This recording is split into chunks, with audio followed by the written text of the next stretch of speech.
Bismillah ar-Rahman ar-Rahim, Permanent Values, Part 14a. And this is the second part of this permanent value. The Quran itself is a permanent value, Part 2. These are the references, and this is our contact in case there is any query, question, or if we wish to get in touch with Tolu Islam, then this is the number. First slide is few important aspects related to this permanent value.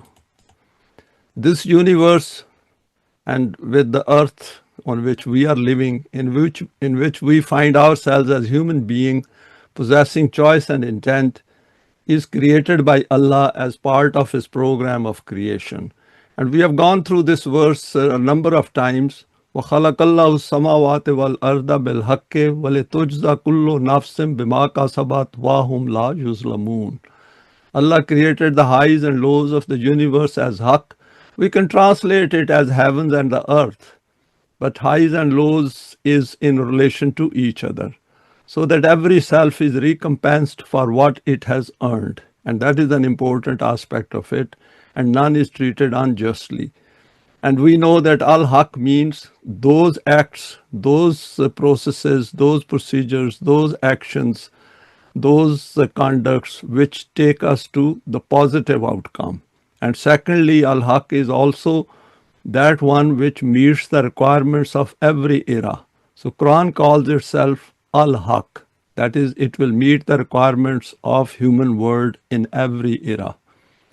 And then it says that none is treated unjustly. The more we look into this verse, it expands our vision. It tells us that this universe is created with a very high purpose, and with human beings possessing choice and intent are extremely important creation of Allah. Then it is clarified, وَمَا خَلَقْنَا السَّمَاءَ وَالْأَرْضَ وَمَا بَيْنَهُمَا لَاعِبِينَ. Not for sport did we create the heavens and the earth and all that is between. Lot of religions, a lot of people think that this whole creation is meaningless because they are not looking for meaning in their own life. They think that they are physical beings, and the moment they die, life ends with death. Quran says, no, if you look at your own inner self, then you will find out that there are a lot of questions which arise in your mind, in your heart, and you need to find out the answers. And the Quran will provide you all the questions answered within its folds. This means that we as human beings need to fit into His program of the purpose of our creation. And I put inverted commas on fit, that we have to. This will look a bit strange, but as we go through today's slides, we will see that this thing will become very clear.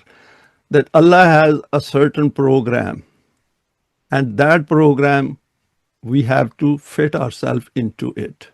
And not that we create a world based on our own unbridled desires and try to fit into this our own concepts relating to Allah or God. So in the world of 2025, if we look around, people have created their own concepts of Allah or God, and they are trying to become comfortable with that concept, and they are trying to justify their existence within the man-made system. And that is where the Quran is asking us to move our vision away from that and come to the Quran and look at the concept which is given in the Quran of Allah Himself. This is the reason why we witness so much imbalance, chaos, conflict, wars, exploitation, injustice, bloodshed, fear, and grief. Because human beings do not have any guidance within themselves, and they possess tremendous power because of their choice and intent and because of their intellect. And that power needs to be channelized towards a certain goal. And without the Quran, our goal in life is not clear. We think that the life ends with death, and that's the end of it. In the world, and there is no intervention from the direction of Allah. How can He intervene when we as humans do not fit into the aim of His scheme for the human world? And this is something very important to take away from today's talk, that Allah only intervenes into human world through human hands, and those human hands are called Jamaat-e-Momineen. Our efforts on this platform and under Tolu Islam is to learn the Quran, become a Mu'min, and then come together and form a Jamaat called Jamaat-e-Mu'mineen. And that Jamaat then works on behalf of Allah in the world. And that is how Allah then intervenes in the human world through this Jamaat-e-Mu'mineen. The Quran as a permanent value explains this aspect in various ways and invites us to follow its guidance and procedure in order to become eligible for Allah's help to accomplish His program, not other way around. So one thing we should keep in mind is that there is Allah's program, and the question we should ask ourselves is, am I fitted in this program or not by using the Quran? And obviously the first step is to understand that program. We need to come to terms with this understanding as soon as possible and think hard every day in order to become fitted into the purpose laid down by Allah for us as humans. Now, next slide is schematic depicting two words. Now, over here, I have tried to put forward the two different aspects of human living using the Quran. The word of 2025, we are fitted into the Iblisi system. And here we don't have a choice. Every child being born today is fitted into this system without having any choice. And that is why sometimes people say that, why did I land into this world without choice? Yes, we do land into this world as part of biological process, and we don't have a choice. We are not offered a choice by anyone. Would you like to come to this world of 2025? But if we create another choice using the Quran, then we will understand what is the significance of ourself and what is the significance of possessing choice and intent. The human world infested with bloodshed, chaos, fear, huzn, imbalances, exploitation, mutual enmity, divisions, parties, wars, conflicts, plus technological progress. So we are seeing in our world both things, that there are conflicts and imbalances in the world, and then there is also technological progress. So that means wherever human beings put an effort, they make significant strides and they progress, they advance as well.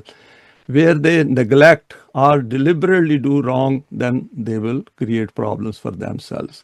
This all is because man assumes that his life ends with death. Next is Allah through the Quran helps us to look at the man-made systems based on relative values.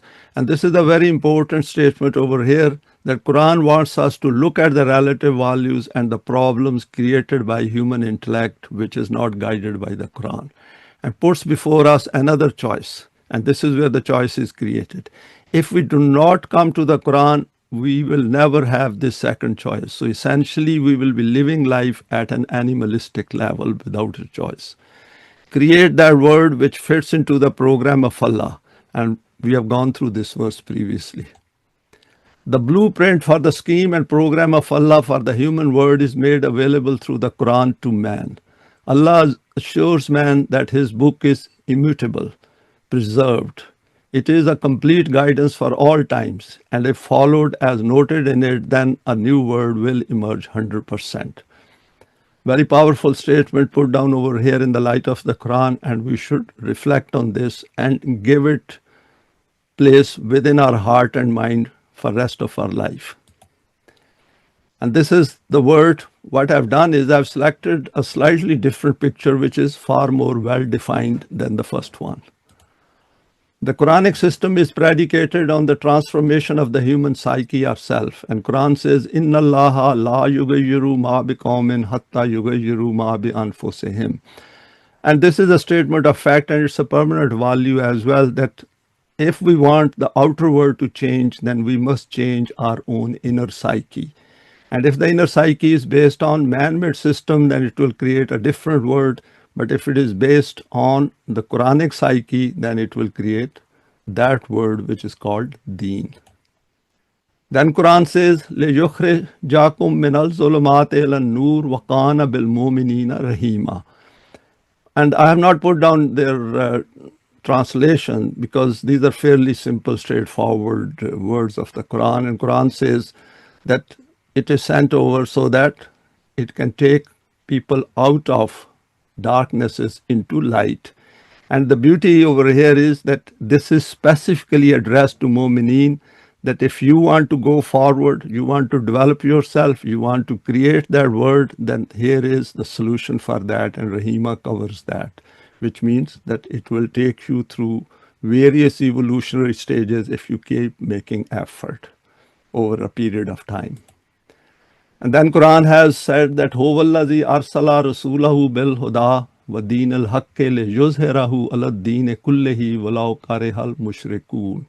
And the beauty of this verse is Quran has said mushrikun, not kafirun. And I'll come to that.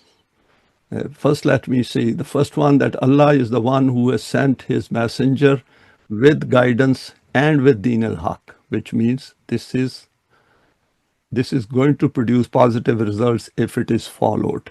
لِيُظْهِرَهُ عَلَى الدِّينِ كُلِّهِ, so that it can overcome all man-made systems, all systems which exist. It has the capacity to overcome them and create its own existence if Jamaat-e-Mu'mineen follows it.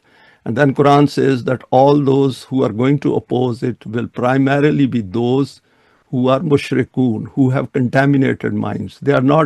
They mix things, and this is particularly true of all the religious folks, because their minds are not committed to the Quran. They half-heartedly come to the Quran. As a result, they misguide themselves and they misguide others. And if somebody stands up, or someone stands up, or some Jamaat stands up for the pure Quran and its system, then they are the ones who are going to oppose it and undermine it. We need to make ourselves available to fit into the program of Allah. And that is the bottom line, that we have to make a decision, very conscious decision, very deliberate decision, that I reject this man-made system conceptually because I know it is wrong. It is creating fear and huzn for everyone. And we want that system of deen. So then our train gets on to a different line called deen. Now, next slide is some salient features of the Quran. The original Quranic script is preserved for all times. Inna nahnu nazzalna zikra wa inna lahu lahafizun. We have surely sent down the message, that is the zikr, about your own eminence. And we know Quran says that this is the book in which it is your own zikr. It is about yourself. It will give you that new life, which if you create a desire, then you will get it. And we will assuredly preserve it. And this is the beauty of it, that this message in its original Arabic text is fully preserved for all times. Because there is no more messenger coming. And this is the final message, final words from Allah. And Allah is not going to send any more messengers and books. So how much assurance He has given to mankind that if you follow it, you will get the results which are noted within the folds of this book. Deen has been completed, and Quran has declared, Al-Yawma akmaltu lakum deenakum wa atmamtu alaykum ni'mati wa razaitu lakum Islam deenan.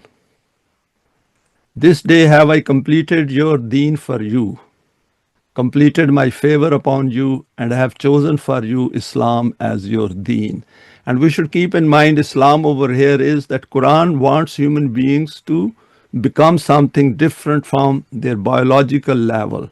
That is, they have acquired that inner unity, free from all dissonances, very clear aim in life. And then from this life, while they are making efforts to establish the system of deen, and if the deen is established, great. If not, they leave this world to go on to the next life where deen is already established. So Islam means, normally it is translated as peace, but we should look at the wider context of Islam from this particular verse. With the declaration came this decree, Afagayr Allah abtagi hakaman wa huwallazi anzala alaykumul kitaba mufassala wallazina atainahumul kitaba ya'lamuna annahu munazzalun min rabbika bil haqqi fala takunanna minal mumtareen. I've highlighted mumtareen over here. Shall I seek for judge other than Allah when He has sent unto you the book with details? And mufassal over here will mean not those details. Some people think that they're all details given in the Quran. No, the Quran is explaining haqq and batil.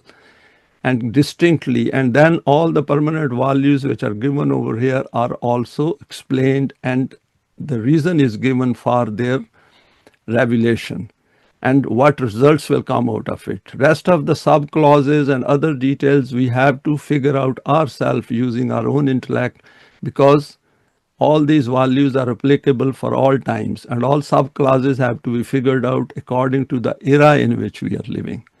They know full well to whom we have given the book. So Quran demands a lot of use of intellect and reasoning. In fact, this is a continuous striving on this path, and we have to, particularly people who are establishing the system and running and managing it on a day-to-day basis, that it has been sent down from your Rabb in haqq. Never be then of those who doubt. And this is another important point, is that if we are in doubt about this book, then we will not be able to put in our best. In order to put in our best, we have to remove all doubts through our study, through observations, through looking at what is happening in the world and looking at the alternative which is presented by the Quran, and then seeing the changes which are taking place within our own self. And made clear the immutability of Allah's words revealed through the Quran. And Quran says, وَتَمَّتْ كَلِمَاتُ رَبِّكَ صِدْقًا وَعَدْلًا لَا مُبَدِّلَ لِكَلِمَاتِهِ وَهُوَ السَّمِيعُ الْعَلِيمُ. The word of your Rabb does find its fulfillment in truth and in justice.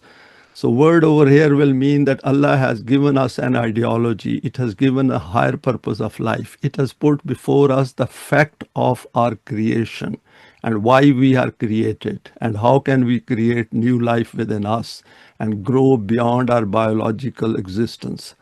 None can change his words, for he is the one who hears and knows all. And when Quran says none can change his words, it makes itself a permanent value. Because see how much assurance one gets if one knows that the laws of Allah will never change and will favor those who follow the guidance of Allah. With this also confirmed, فَلَن تَجِدَ لِسُنَّةِ اللَّهِ تَبْدِيلًا, but no change will you find in Allah's way. So kalma means those laws in theory, and sunnat means when these are practically applied in our world. So in the system of deen, Allah's sunnat will be implemented, and we will figure out how to carry out all those tasks which Allah has taken on himself, and we will be carrying those out with pleasure and joyfully. Now next slide, acquiring conviction in the Quran. The Quran has declared about its guidance, سَنُرِيهِمْ آيَاتِنَا فِي الْآفَاقِ وَفِي أَنفُسِهِمْ حَتَّى يَتَبَيَّنَ لَهُمْ أَنَّهُ الْحَقُّ أَوَلَمْ يَكْفِ بِرَبِّكَ أَنَّهُ عَلَى كُلِّ شَيْءٍ شَهِيدٌ. Very famous verse, we have gone over it a few times before. Soon will we show them our signs in the outer world and in their own selves, until it becomes manifest to them that this is al-Haq. Is it not enough that your Rabb does witness all things? So what Quran is saying is that if you don't come to the Quran now, then some future generations will be forced to come to the Quran when they will be fed up with the man-made systems. And it is asking those who are aiming to become mu'mineen or have become mu'min, that remember this book has all that which is required to implement the system of deen, and what will happen is it will show itself not only in the it will show its effects within your own self as well as in the outer world. And that is why Quran over says سَنُرِيهِمْ آيَاتِنَا فِي الْآفَاقِ, that is in the outer world, وَفِي أَنفُسِهِمْ, and also within yourself. It will prove to you that this book is al-Haq. The Quran, when studied as per its own guidance, it says, أَفَلَا يَتَدَبَّرُونَ الْقُرْآنَ وَلَوْ كَانَ مِنْ عِنْدِ غَيْرِ اللَّهِ لَوَجَدُوا فِيهِ اخْتِلَافًا كَثِيرًا. Do they not reflect in the Quran to find out the consequences of their choices? And that is important. We should keep in mind the law of requital. Had it been from other than Allah, they would have found therein many contradictions. And over here, this word yatadabbarun is very important, because what it means is that we should look at the consequences of whatever we are doing, and we should keep the aim in mind. So the aim of the Quran is that each human being, using its guidance, should create a new life within themselves and then work for the system of deen and establish the system of deen, then they will find that this Quran will help them and there will be no contradictions within it. It is, a lot of people find contradictions within the Quran because they approach the Quran with their religious minds and with their religious belief system. Quran has to be approached by freeing our mind totally from all man-made systems, beliefs, and all religious beliefs. And then, remember, Quran has said that we have to reject the system of Taghut first and then accept Iman in Allah. Then we will never ever find any contradiction within the Quran. And when we do not find contradiction in the Quran after study, that means we are now ready for the next step to establish system of deen. Then it puts forward guidance for this reflection. Bal kazzabu bima lam yuhitu bi ilmihi wa lamma yatihim tawiluhu kazalika kazzabal lazina min qablihim fa anzur kayfa kana aqibatu zalimin. It's one verse in which three very important points have been put forward by the Quran, and this is something which only Allah could do it for us. And Quran says, nay, they charge with falsehood that whose knowledge they cannot compass. So in order to understand the Quran, we must gain knowledge. And to gain that knowledge, we have to first move away from the man-made system. That means we should have a full knowledge of the man-made system, at least of its relative values. And then come to the Quran and compare the permanent values of the Quran with those relative values. And then we will come to this conclusion that this book is for us, and what it claims, it is true because it will take us to that destination which it promises within its folds. And the second point is, even before the elucidation thereof has reached them. And this is something, another very important point. It says that don't just understand it theoretically, start following it. Accept the Iman, come together, work together, and then follow this book. And the results will tell you that what is noted in the Quran, what is signposted in the Quran will become evidence of its own truth, its own being al-Haq. Thus did those before them make charges of falsehood. And also keep in mind that if you do not follow the Quran, whether you know it or not, it doesn't make any difference. If you put fire, if, for example, even if we know that fire will not burn and we put our finger into it, our finger will still burn. So Quran over here is saying that look at the history and see what happened to those nations which followed the wrong paths of life. Ultimately, they got destroyed. And before their destruction as well, they created hell for themselves. They created a world just like 2025 in which we can see problems everywhere. But see what was the end of those who resorted to injustice. So Quran is putting before us all three preconditions to understand the Quran. Says that gain the knowledge. Second is follow it, and empirically through practical experience you will find out that it is the truth. And also tell others that if you do not follow it, your path is of batil, it is wrong, and it is bound to be a failure. And that is why Quran says that from the lips of the messenger that I follow my path, you follow your path. The time will tell who was wrong and who was right. The state of the human psyche without guidance is وَمَا يَتَّبِعُ أَكْثَرُهُمْ إِلَّا ظَنًّا إِنَّ الظَّنَّ لَا يُغْنِي مِنَ الْحَقِّ شَيْئًا إِنَّ اللَّهَ عَلِيمٌ بِمَا يَفْعَلُونَ.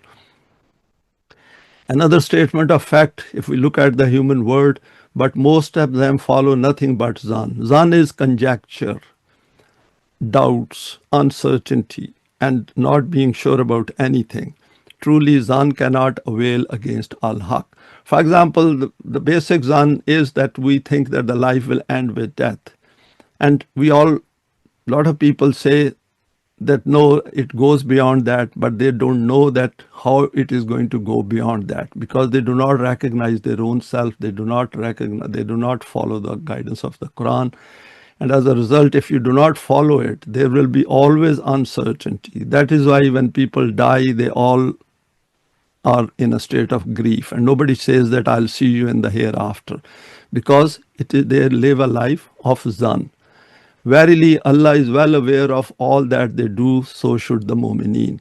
So what Quran is saying is, Inna Allah alimun bima yafalun, that while Allah knows whatever human beings know, the Jamaat-e-Mu'mineen should also know what is going on in the outer world and what is going to take place within the system of deen. So there is a very high level of accountability over here for Jamaat-e-Mu'mineen, because Zan only disappears once we know the permanent values, once we have acquired Iman, we have come together, hearts are united, and we are heading towards the system of deen. Now, next slide is making correct choices in life.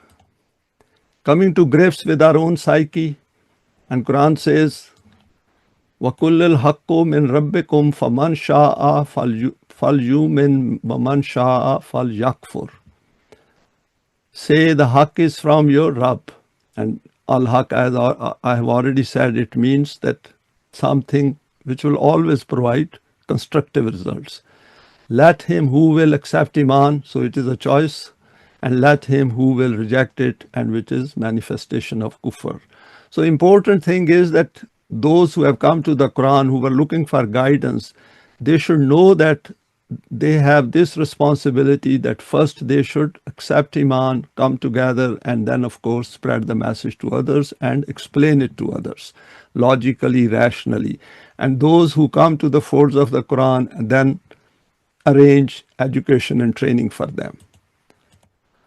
Whatever choices we make in life, these keep imprinting their effects on ourselves. وَلَا تَقْسِبُ كُلُّ نَفْسٍ إِلَّا عَلَيْهَا وَلَا تَعْزِرُ وَازِرَةٌ وِزْرَ أُخْرَى. And we have gone through this as well. This is a permanent value as well. Every self draws the meed of its acts on none but itself. And that is the basic premise of the law of requital, that whatever we do, it leaves an impact on our own self. No bearer of burdens can bear the burden of another, and its fidelity, its integrity is so firmly established that everyone carries their own responsibility. In the human world, yes, in a wrong system, people pass on their own responsibility to others. For example, a lot of false accusations take place, a lot of crimes take place where people do not take responsibility and hold somebody else. And we see these false flag events as well. But at the self level, Quran says nobody can escape their own responsibility. Whatever they do, it is going to leave an imprint on their own self. And under the system of deen, this will take the shape of very detailed actions where people will be made responsible through education and training right at fundamental level. As there is no inbuilt guidance within us, hence it has to come from outside. وَذَرِ الَّذِينَ اتَّخَذُوا دِينَهُمْ لَعِبًا وَلَهْوًا وَغَرَّتْهُمُ الْحَيَاةُ الدُّنْيَا وَذَكِّرْ بِهِ أَن تُبْصَلَ نَفْسٌ بِمَا كَسَبَتْ لَيْسَ لَهَا مِن دُونِ اللَّهِ وَلِيٌّ وَلَا شَفِيعٌ. Leave alone those who take their deen to be mere play and amusement and are deceived by the life of this world. And the beauty of this verse is that it is also applicable to the man-made system. What Quran is saying is that if you have created some kind of a deen of your own, you should follow it strictly. But if you do not, then you will definitely create problems within your own world. And the problem with human beings is that they do create some system and then they go against it themselves because of their own vested interests, because of their own selfish motives. And over here, if we take it to deen of Allah, then obviously it is for the system of deen, Jamaat-e-Mu'mineen, that those, while you are making efforts towards that, if people don't come to that, just leave them alone. Do not worry yourself. Don't stress yourself. Don't waste your efforts by becoming distracted. And let them follow the immediate benefits of their life. وَذَكِّرْ بِهِ, but keep telling them, because telling others helps us to develop ourselves. Because I will only tell somebody else if I'm 100% convinced that what I'm telling on behalf of Allah is correct. So that means I should be fully convinced that Quran is for humanity and it will help us to develop ourselves and lead us towards the system of deen. So the next aspect Quran says is Antub Salah Nafsum Bima Kasabat, and tell them that every self delivers itself to ruin by its own acts. That is, but remind them with this. It will find no protector or intercessor other than Allah, and all these false concepts which exist in various religions, that there will be some kind of an intercession in the hereafter from their own concept of God, are totally false. Acquiring a very high level of consciousness holds the key to making correct choices in life. And Quran says, Ya ayyuhallazina amanu taqullaha wal tanzur nafsum ma qaddamat ligad. We should remember this verse as a reference, 59:18, because Quran is saying over here, O Jamaat-e-Mu'mineen, keep in view the consequences of going against the laws of Allah, and Quran calls this at-taqullah, that is, you should become muttaqi. And becoming muttaqi is extremely important for Jamaat-e-Mu'mineen, so that they keep reminding themselves all the time, never ever be distracted from this path and never ever be attracted by people who are not interested in it. So that means one has to acquire a very high level of understanding of the Quran and its values and be together as well, so that if one makes mistake, the other one can correct them. And let every self look to what it has sent forward for its tomorrow. And this is the crux of the working of the law of requital, that whatever we do today, it has an impact in the future. For example, even going through these and sharing these slides together will have an impact in some future time. Because whatever we are learning here, if the system of deen becomes established, then we will be able to use all this work which we are sharing together. And that is important because it builds up hope. It tells us that nothing goes wasted in Allah's word. All efforts made on this path are going to be rewarded at some point in the future. Immediate reward is, of course, in terms of acquiring higher eminence, higher understanding from whatever we are sharing here from Allah's book. Next is analyzing human personality in some detail. Now comes the human self and its issues. We have seen that the human self is influenced by the kinds of values it is surrounded by and the various aspects of life it experiences.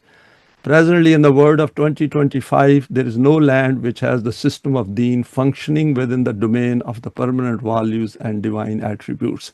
And we should be very conscious of it all the time, that if we are looking towards Allah and supplicating to Allah, then we should also look for the system of deen.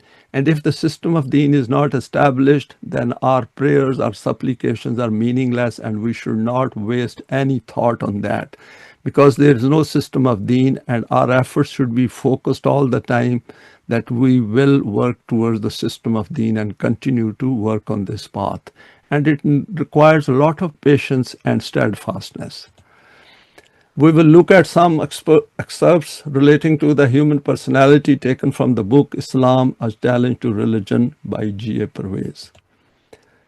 Sociologists maintain that human personality takes root in a social environment and is shaped by social forces. According to this point of view, the individual plays a negligible role in his own development.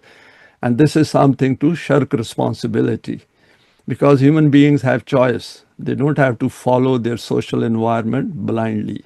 He remains passive while society molds him into the form which happens to enjoy social approval at the moment. The inadequacy of this view is obvious, for we see it happening before our eyes that two children brought up in the same social environment develop different types of personality. And even under the man-made system, we observe it that children make their own choices. And a lot of children, they do not agree with their parents or with their sibling. If the sociologists were right, the members of a particular social group would be indistinguishable from each other in respect of personality. Next slide is continuing with the same theme.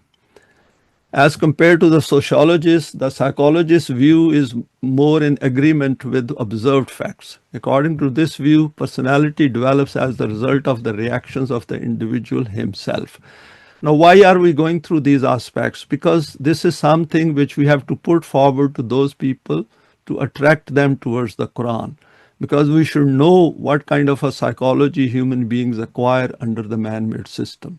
The important thing for personality is not the social influence to which the individual is exposed, but the way in which he reacts to it. And this is the beauty of this sentence, the way people react to that. And we will see our children as well, they react to the man-made system differently. Man, therefore, does not passively receive but actively acquires personality. The biological factor operating in man is of crucial importance for personality development. However, it will not do to disregard the social factor altogether.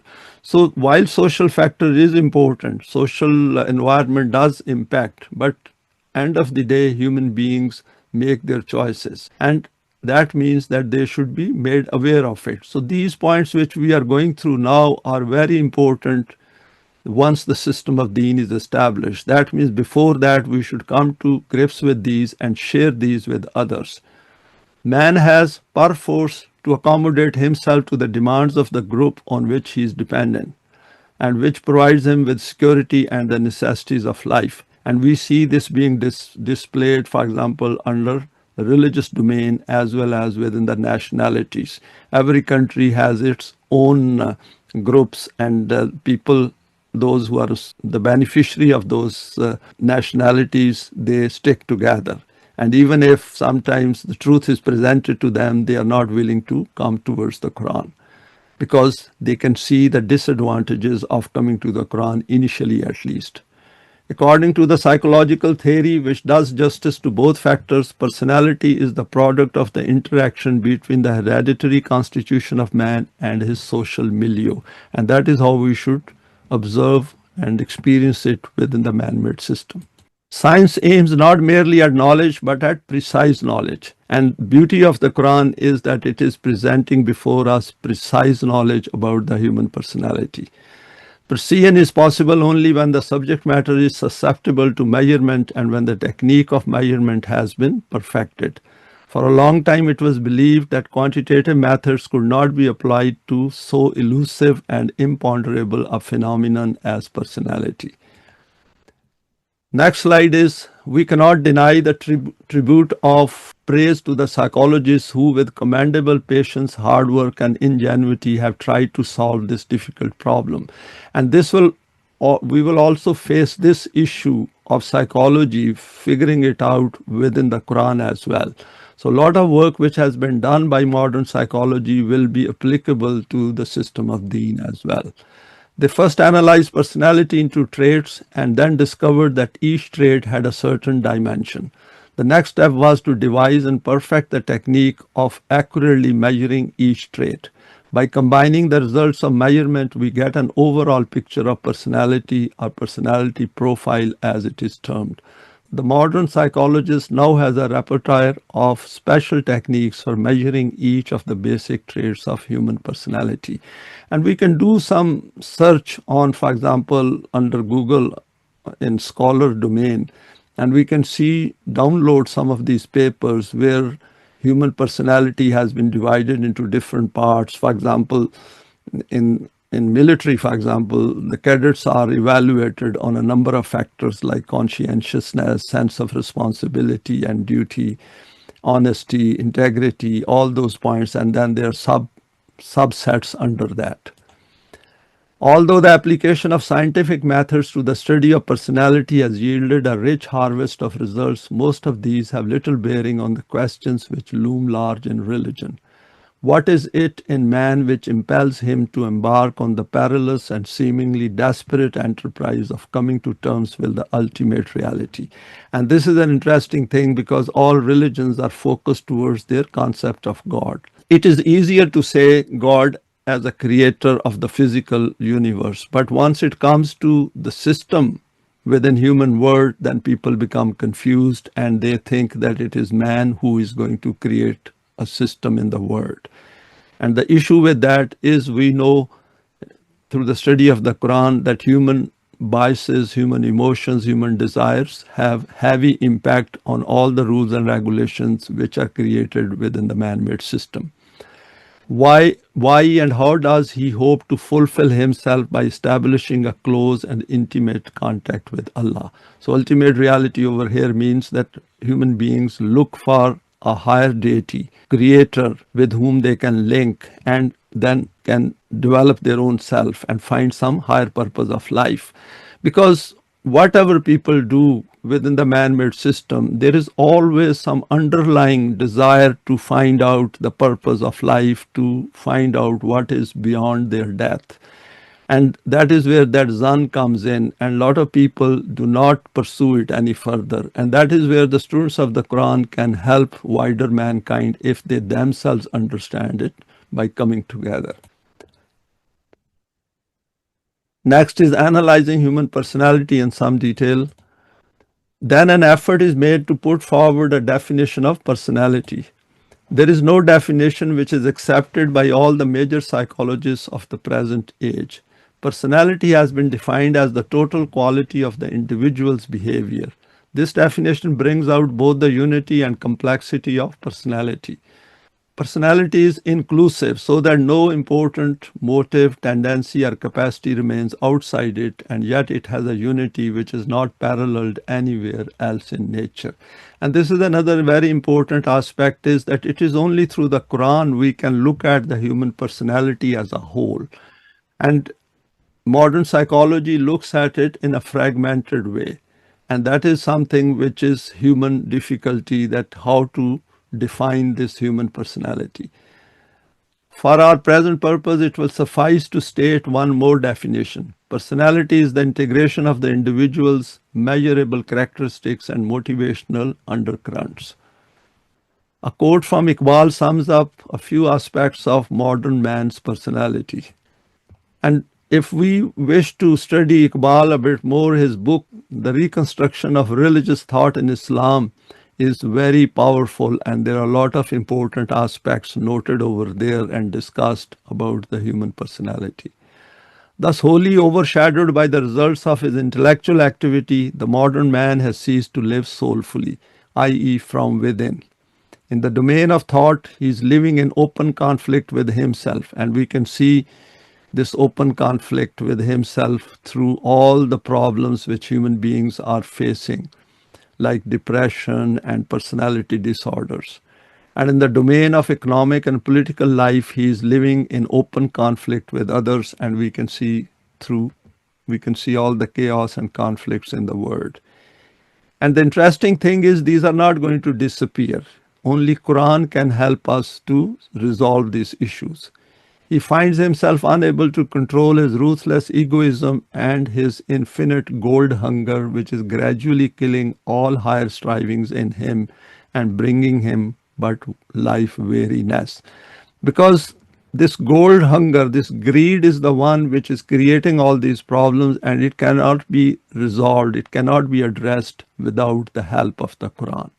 Because Quran identifies it and then tells us to go against it. That is why Quran says that despite having love for wealth, you should share it with everyone.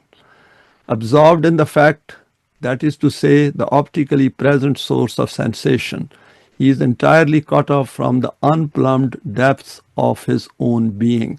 There is so much within human being. If we go through the Quran, we will see that how much potentials human beings have, and those are identified by the Quran. For example, all the divine attributes which are given in the Quran, we have to understand those, and all those attributes which we can manifest as human beings in our personality will then give us access to that dimension of our own self which is hidden from us under the man-made world. The next slide is the Quranic concept of self. So with that premise, now we go over to this aspect, that how the Quran is dealing with human self. And there is a lot more in that book, Islam, A Challenge to Religion, and we should go through it a few times. The term self is in closer correspondence with the Quranic term nafs than any of the terms like personality, psyche, and empirical self, which have come into vogue recently. Secondly, each of these terms suggests an ephemeral phenomenon which appears at a certain point of time, and after a short period vanishes into the thin air, leaving behind it no trace of its existence. Because human beings forget things very quickly. They deal with an issue, then forget it, and they also quickly forget about their past, where they were, and they are most of the time pursuing their own desires. Over there, they do not have concept of permanent values. It is only through the permanent values and working within that domain we expand our vision. Such a phenomenon cannot enjoy the status of a moral agent or a responsible being. What it is and what it achieves are of no significance either for itself or for the world. Because the moment human beings achieve one physical target, for example, they have acquired certain job or acquired certain level of education, then they move on to others, and then they try to conform with the man-made world. So the concept of the hereafter never comes into it. The higher purpose of life never comes into it. It is all their energies are consumed in living day-to-day basis. It is like the flame of a candle which shines for a moment and then is quickly swallowed up by the surrounding darkness. Finally, being unreal itself, it cannot enter into a meaningful relationship and cooperation with the real, because they do not have the right concept of Allah. If I do not have the correct concept of Allah, then how am I going to follow His commands and His guidance? The characterization of the self which we find in the Quran will enable us to form an adequate idea of the self and a just estimate of its capabilities. Now over here there are 6 points noted and discussed in this book, and we'll go through them quickly. The self partakes of reality and consequently enjoys permanence and stability. It retains its identity throughout its career. The trials which it undergoes and the influences to which it is exposed change it without transforming it into something different from itself. And we can check it ourselves. Our sense of identity does not change as we live our life. We exactly know that we are the same whether we are 70 years old or whatever we were at the age of 10. It starts its career in an undeveloped form but equipped with immense potentialities. Whatever we are doing, it is becoming part of that sense of identity. So these things we should keep in mind. While our sense of identity does not change, our experiences, education, and the way we interact with others, all these add to our self. It may or may not actualize these potentialities, but it never ceases to be itself. Next slide is, it is not a passive material which is molded by external forces. It is essentially active and dynamic. Its typical activity is Dini activity in the highest sense of the term, which is the development and actualizing of its basic characteristics and thereby drawing closer to the most perfect self, that is Allah. So through the Quran, we find a higher purpose of life, that is to have the companionship of Allah, and Allah's concept becomes our model. And that is the one then we try to follow by following the Quran, whose attributes serve as an objective standard for the human self and thus tasting the joy of proximity to Him. So our connection with Allah and understanding of Him and working on behalf of His authority within the world is based on this, that the changes which take place within us are those changes which we require to have or require to carry out this job which the Deen puts on us. Death does not terminate the activity of the self, it is but an episode in its career. And this is the beautiful sentence noted over here, that death then is viewed by this developed self, which is now on this path of Deen with others, that is, it has formed a bond with other mu'mineen, then death clearly appears as just something which is to be tasted and to go forward. The self as conceived in the Quran is free. Freedom is an inalienable property of the self. Although it operates in the sphere of nature, its activity flows from its own nature and is not determined by natural causes. It is because the self is free that it functions as a moral agent. So it has to be free. So that means that within the man-made system, this self does not enjoy that freedom which Allah wants us to have. And those who are the pioneers on this path, they have to come to grips with this issue. They have to understand it and then see that how much restrictions are placed by the man-made system on human freedom to choose and make their own decisions. Duties and obligations have no meaning for a being which is completely determined. If the self were not free, it would be insensitive to the demands of ought and would respond only to the demands of must. So if one is not free, then they simply cannot create a world which it thinks that it ought to be like that. For example, the world which is free from all kinds of fears and grief. And people will say this is the way it is meant to be, and they will put down their heads and just keep following the man-made system as it is happening in today's world. Its sense of responsibility springs from its sense of freedom. It is capable of leading a moral life only because it is free. This point needs a lot of profound reflection on our part on this platform, that what freedom means and how much freedom is available within the man-made system and how much freedom will become available within the system of Deen. This view implies that the self has a real choice of action. It can choose any one of the alternative courses of action open to it, and responsibility for its choice rests squarely on it. Continuing on the same theme, of course, the self does not enjoy absolute and unlimited freedom. Its freedom is circumscribed by the conditions under which it lives. The world of fact checks and restrains its activities in various ways and in various degrees. So that means if we know the limited freedom one finds within the man-made system and the extensive freedom one gets under the system of Deen, particularly at cognitive level, then we can appreciate that why the system of Deen is required. The self chafes under these restraints. It flourishes only in an atmosphere of freedom. In a highly regimented society, its sphere of action may be subjected to increasing shrinkage.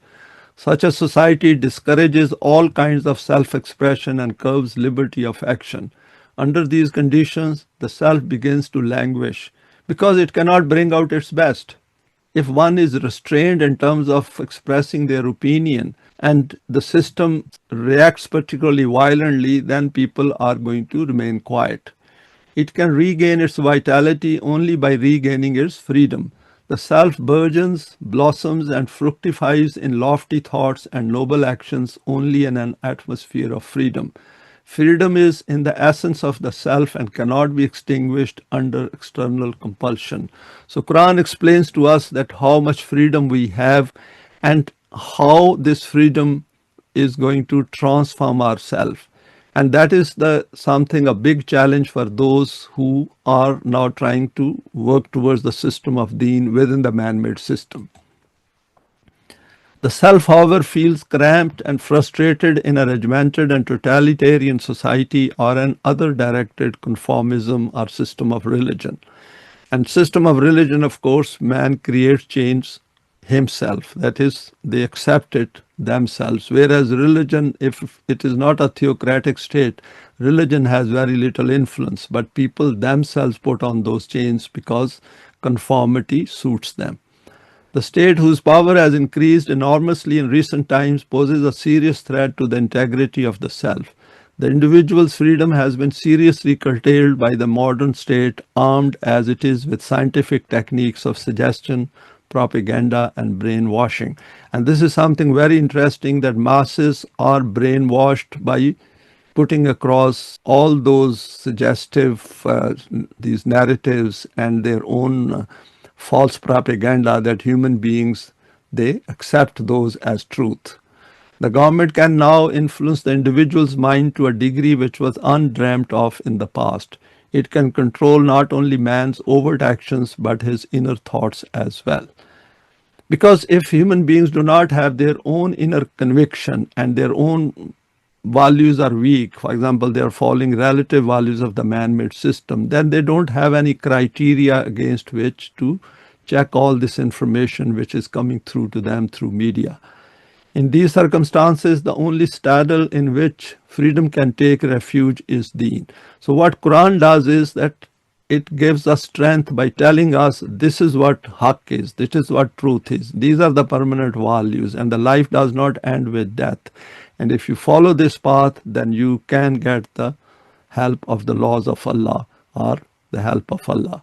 It ensures complete freedom for the self within the framework of permanent values, and I have highlighted it. The next slide is, and this is the third point under self. Again, the self as viewed by the Quran is not static.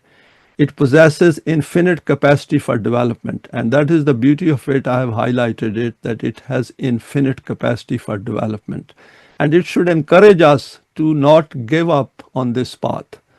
With its own efforts on the lines demarcated by permanent values, it rises to higher and higher planes of existence. The Quran says, "Verily we will raise you to higher and higher levels." The self fulfills itself by developing and actualizing its potentialities. With death, man does not cease to exist but passes on to a higher plane of existence. The Quran has prescribed deen, or the way of life, which fits man for the higher level. And we should remember, when Quran has prescribed, it has prescribed as a choice to us. It is up to us whether to accept it or not. When man is elevated to the higher level, he feels as if the gate of heaven had been thrown open to him. On the other hand, when he falls to a lower level, he feels that he has been flung into hell. So even within the man-made system, we can significantly raise the loftiness and eminence of our own self by following the Quran, even within the constraints of the man-made system. Fourth point is, the self has the capacity for value experience. We all experience values. For example, when we socially interact with each other, even at the physical level, we see somebody's face, somebody's height, somebody's gender, children, others, and we see them behaving. So we are value experiencing others. It is sensitive to the higher qualities of its experience and appreciates their value. Value experience is non-existent at the subhuman level. Animals don't do that. Obviously, a pet will have some kind of affinity towards its master. It becomes possible only when the self has emerged. Value experience may be of a low or high order, and it will become of a high order if it is within the permanent values. The higher in the scale an experience is, the more satisfying it is found to be. When the self is fit to rise to a higher plane, it craves for a value experience higher than that with which it had been content hitherto. An experience of high value enriches and elevates the self. And Quran has signposted all these changes which take place within the human self. Fifth point is, the self develops mainly through its own efforts. It rises or falls through its moral or immoral actions. Says the Quran, the self owns only that which it earns, and it changes through what it assimilates, good or bad. The self is subject to the law of requital. Its amalul hasna enhance its worth, and amalul sayya degrade it. Allah never does wrong to the self, and amal over here means those righteous deeds, those deeds which promote beauty to life using the permanent values. Amal sayya are those evil deeds, wrong deeds which human beings do as part of man-made system. If the self is degraded, it is its own doing. External forces cannot touch the self, and Allah never deals with it unjustly. So the self is affected by nothing except the results of its own actions. Suffering is the fruit of amalus sayya. If there is imbalance in the world, and even at the family level, if there are problems, barring those economic issues, if there is a mutual infighting and quarrels and arguments, that means the values are weak in that sphere of human life. Sixth point, which is finally, the self partakes of reality and mirrors the divine attributes. I breathed my ruh, divine energy, into him, says the Quran, and it is through that ruh we got our ability to make choices.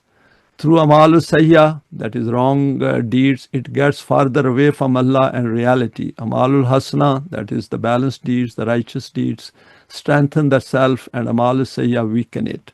The distance between Allah and the human self is increased by the latter and is decreased by the former, which cultivate divine qualities. So if we wish to be closer to Allah, as they say, particularly under the domain of religion, then we have to follow the recipe of the Quran.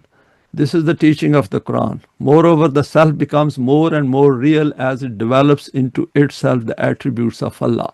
And when we say it develops into itself those attributes of Allah, we know that those attributes are being displayed, are manifested by us.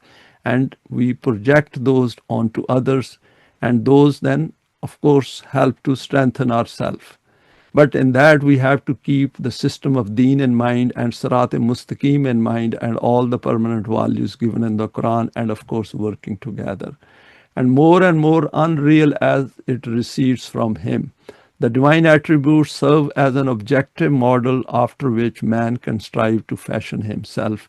And I have highlighted this important point. Next slide is Allah and man understanding his companionship. The self can enter into meaningful relationship only with other selves. And that is another very important, because if we look at the animalistic level, then we will think that it is the physical benefits which matter. But over here, Quran is pointing to a higher level of companionship. And for realizing itself, it has to depend upon the help, sympathy, and cooperation of other beings which have essentially the same nature as its own. The self therefore seeks out other selves and prospers in their company. It yearns to be in the midst of beings with whom it can communicate and in whose aspirations and activities it can participate. For this reason, man nowhere leads a solitary life, but is everywhere found to be a member of a social group. Only in society can man enjoy mental health and function efficiently, because that is the way to bring out our best. If we are confronted with challenges within the man-made system, then we will be able to see that how much developed self we have acquired in the light of the Quran. But above all things, the self longs for cooperation, i.e. being a co-worker with the Supreme Self of Allah. And we remember in Surah Al-Baqarah, Quran says, Allahu waliyul lazina amanu yukhrijuhum minal zulumati ilan nur. That Allah is the companion of mu'mineen, those who accept Iman, and then He brings them out of darkness into light. Such cooperation sustains and vivifies it. Without this, the self droops, languishes, and loses the zest for life and activity. It is happy only when it is engaged in purposive activity, and happiest when it has the feeling of participation in the cosmic purpose. A compelling urge in the self impels it to seek the meaning of life and the world. The physical world on the face of it is purposeless and meaningless. And if you go through the literature of a lot of these psychologists who haven't come to the Quran, you will see that they will say that they are not very sure about the purpose of human creation. Iman makes life and the world meaningful. For this reason, the self clings passionately and tenaciously to the belief in the Supreme Being, the most perfect and ideal self. And if we remember that verse 256 of Surah Al-Baqarah, which says, وَمَنْ يَكْفُرْ بِالطَّاغُوتِ وَيُؤْمِنْ بِاللَّهِ. And that is where it becomes meaningful, because after rejecting the man-made system, we come towards the system of Allah. And then the Quran opens its folds before us and it exposes its revelation to us. Now, next slide is the concept of Allah given in the Quran is real. And why I said it real, because it is a fact. And why it is a fact, that once we look at this concept, analyze it, and then follow it, the changes which take place within us and of course in the outer world by coming together, those manifest to us that what Quran is telling is al-Haq. The idea of Allah that the Quran presents is both simple and sublime. Allah is the creative force which is at work throughout the universe. Allah manifests Himself in the visible world of nature. The Quran says, whithersoever you turn, you look at the countenance of Allah. The Quran calls upon us to reflect and ponder over the grand natural phenomena, the earth and sky, wind and rain, sun, moon and stars.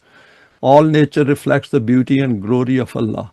Special attention is drawn to Allah's attribute of Rububiyyah, according to which He sustains and fosters everything, and thus the lowliest organism develops and attains maturity and relative perfection.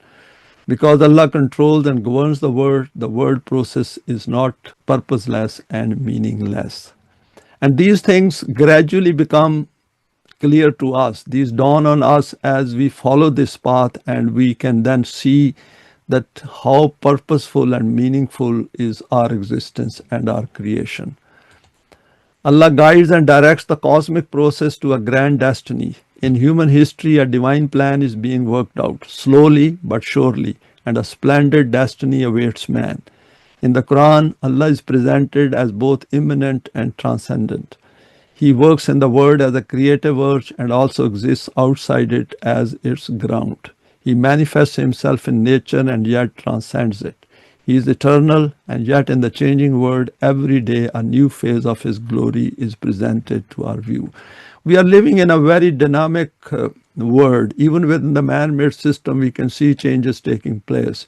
And when the system of deen will appear on this planet anywhere, we will see that part of the earth will change totally, will transform itself.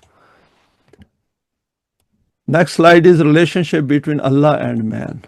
The Quran sheds new light on the relation between man and Allah. It is one of partnership, and that is the beauty of it. Allahu waliyul lazina amanu. Although one of the partners is immeasurably higher than the other, the wide gulf that separates man from Allah is, however, not an insuperable obstacle to fruitful cooperation between them. And this takes away all the fear which is associated with God, particularly under the domain of religion. Man is endowed with a self, and we have seen that a self can cooperate only with another self. By virtue of possessing a self, man can work together with Allah in the carrying out of the divine plan. Because Allah has an infinite self, and He has provided us all the means of a self, which is making choices which does not lose its sense of identity. Man has a stake in the future of the world, and as a free self has the capacity to determine, however slightly, what that future is to be. It gives man a new sense of dignity to feel that he is actively contributing to the success of the divine plan, and how elevated and eminent one feels once one is on this path together with other mu'mineen. The Quran earnestly appeals to man to work with Allah in bringing about a world in which justice and goodness are not merely ideas but realities. He can and should contribute to the sum total of goodness in the universe. Man's acquisitive instincts make him selfish and greedy and bring him into conflict with his fellow beings. And this is the state when man is not guided. As such, he cannot fit into the divine scheme. However, by encouraging and fostering his creative instincts, which enable him to create values, he will be able to work in harmony with the moral order of the universe and will move steadily towards the goal of full self-realization and perfection. And these statements are more related to if we do not do anything and on the basis of evolution in many hundred years, then human beings through trial and tribulations come to the Quran. But Quran is asking us that if you follow the Quranic formula, the Quranic recipe, which we have discussed previously, then the results can appear in this world in one finite life of an average human being. At the same time, he will be enriching the world with values and making it a fit abode for men who are both free and good. He will be taking his modest share in accompanying the divine purpose. The Quran calls upon man, help one another in bir and taqwa.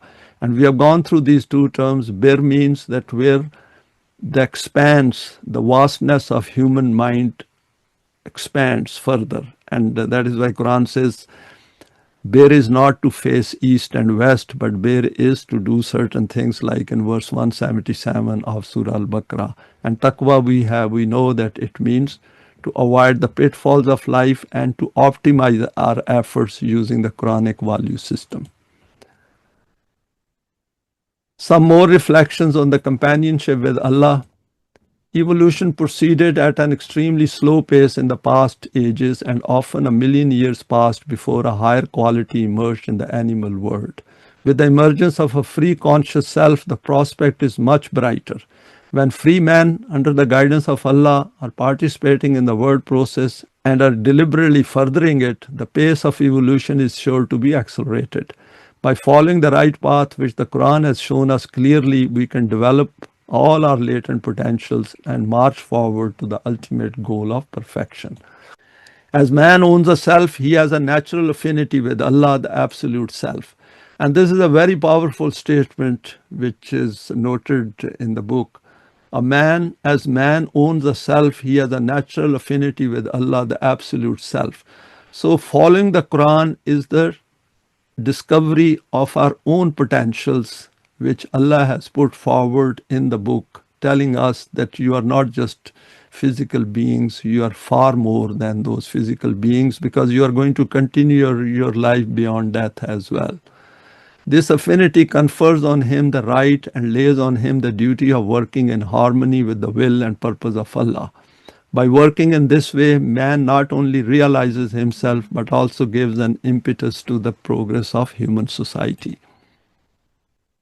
The way in which the absolute self manifests its attributes in the universe evokes feelings of awe, reverence, and admiration in man. As man naturally imitates what he admires, he strives to develop himself and be as like Allah as is possible for a finite being to be. What a companionship emerges out of this relationship, and that is why Quran says, for example, in Surah Al Imran, kuntum khaira ummatun ukhrijat linnas, that you are that jamaat which has emerged, which has taken birth out of mankind because of this book of mine, that is Allah's book.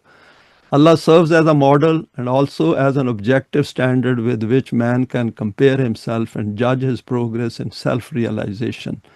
Man needs Allah as a co-worker and as an ideal. And finally, the last slide, some further reflections on the human world. Under the man-made systems, all human beings look at the world from their own myopic view and as a result fail to explore the purpose of their own creation. They fail to explore their own psyche and its limitations and weaknesses, and do not see the higher purpose of their own existence, because they cannot appreciate their own value as human beings. They just see themselves as possessing an animalistic biological self and just go around under the man-made system, which already devalues them, because most of the human beings are taken as labor for some kind of employment under the capitalist system. Their definition of success revolves around material successes. Being a creation of Allah, we should choose to look at various aspects of being human, and this is where the Quranic guidance matters. And it appears before us as a permanent value with all other permanent values and divine attributes embedded in it.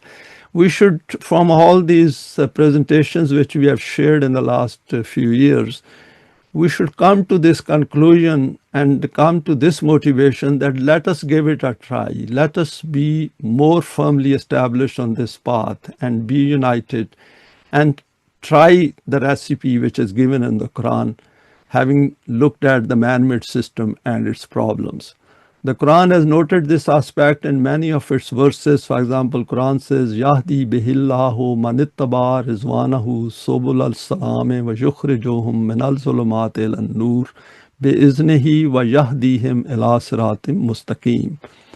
Wherewith Allah guides all who seek His approval to paths of Islam. And again, see, Islam has come over here, that those who want to enhance their own value, they feel undervalued under the man-made system and they want to know their true worth, and leads them out of darkness as per His law unto light, and Allah guides to Sirat Mustaqim.